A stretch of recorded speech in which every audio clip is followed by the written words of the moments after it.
ఇప్పుడే అన్న పవన్ అన్న అన్నట్టు క్షణికావేశం కూడా ఉండేది, ఇప్పుడు ఇంకా అవకాశం లేకుండా పోయింది. 1983లో విశ్వవిఖ్యాత నడసార్వభౌమ స్వర్గీయ నందమూరి తారక రామారావు గారు ఆనాడు తెలుగుదేశం పార్టీని స్థాపించినప్పుడు 25 సంవత్సరాల వయసులో మీరు ఆనాడు పోటీ చేశారు, ఎమ్మెల్యే అయ్యారు. ఆనాడు భారతదేశంలోనే సెకండ్ యంగెస్ట్ ఎమ్మెల్యేగా అయ్యన్న పాత్రుడు గారు నిలబడ్డారు. 25 సంవత్సరాల వయసులో మీరు మంత్రిగా కూడా అయ్యారు.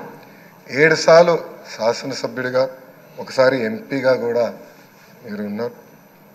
7 సార్లు ఒకే నియోజకవర్గం, నర్సీపట్నం నియోజకవర్గం ఏ అదృష్టం చేసుకుందో నాకు తెలియదు, కానీ 7 సార్లు కూడా నర్సీపట్నం నియోజకవర్గం ఎమ్మెల్యేగా మీరు నిలబడ్డారు. 16 సంవత్సరాలు మీరు మంత్రిగా చేశారు. చూస్తే టెక్నికల్ ఎడ్యుకేషన్ కానీ 3 సార్లు ఆర్ఎండ్బి, forest, environment, science and technology, Panchayati Raj గ్రామీణాభివృద్ధి శాఖ మంత్రిగా కూడా మీరు చేశారు. ఈ హౌస్లో ఎవరికి తక్కని ఒక అదృష్టం నాకు దక్కింది. మీ తర్వాత పంచాయతీరాజ్ గ్రామీణాభివృద్ధి శాఖ మంత్రి ఏదో అవకాశం నాకు దక్కింది. ఆనాడు మీరు ప్రారంభించిన పనులని పూర్తి చేసే అవకాశం నాకు ఇచ్చారు.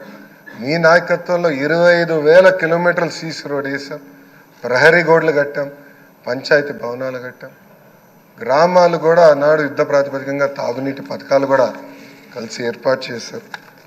అంతేకాకుండా నాకు ఎప్పుడు సలహాలు కావాలన్నా, సూచనలు కావాలని మీకు ఫోన్ చేసేవాడిని, మిమ్మల్ని అడిగి తెలుసుకునేవాడిని. ఆనాడు పంచాయతీరాజ్ గ్రామీణాభివృద్ధి శాఖ మంత్రిగా నేను ఇన్ని పనులు చేయగలనంటే దాని వెనకాల మీరున్నారని ప్రజలందరూ కూడా తెలియజేస్తున్నాను.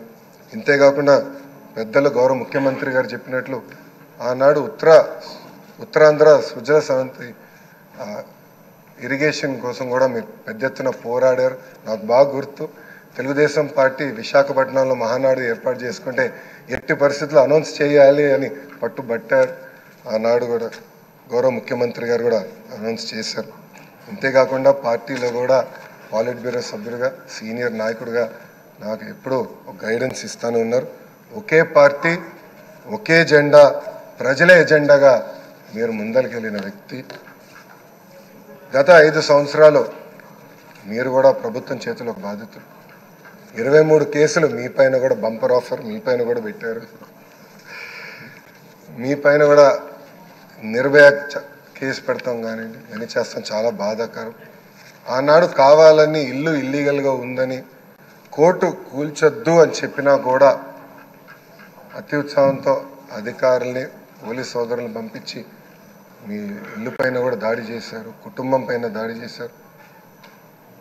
మీ భార్య కానివ్వండి, 2 అబ్బాయిలు కూడా బాధితులై ప్రభుత్వం చేతులు. ఆనాడు నేను నర్సీపట్నంకు వెళ్ళాను, కుటుంబాన్ని కలిసినప్పుడు వాళ్ళని ఒకటే అడిగాను, ఇక్కడికి మీరు ఎందుకు వచ్చారు?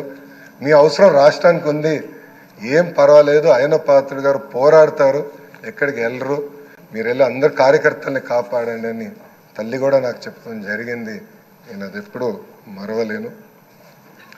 రాజకీయాలు చూసి పెరిగిన వ్యక్తి. ఒకప్పుడు శాసనసభ జరుగుతుందంటే రాత్రి 2-3 వరకు కూడా జరిగేది. ముఖ్యమంత్రి గారు, ప్రతిపక్ష నేత హోరాహోరీగా చర్చలు చేశారు. యువకులుగా మేమందరం చూసేవాళ్ళు. ఉందాతనంగా సభ జరిగేది. ఎవరన్నా స్పీడ్గా మాట్లాడినా రెండో రోజు సభకు వచ్చి కొంచెం స్పీడ్గా మాట్లాడడం, క్షమించండి అని కూడా కోరిన రోజులు అందరం చూసాం. కానీ గత 5 సంవత్సరాలు అన్నీ లేకుండా పోయినాయి. ప్రజలు కూడా ఒక మాటలో చెప్పాలంటే శాసనసభని అసహించుకునే పరిస్థితి వచ్చింది. ఇది చాలా చాలా బాధాకరం. ఇక్కడ చాలామంది మొదటిసారి శాసనసభ్యులు ఉన్నారు. మీ నాయకత్వంలో నేర్చుకునేదానికి మేము ఈ హౌస్కి వచ్చాం.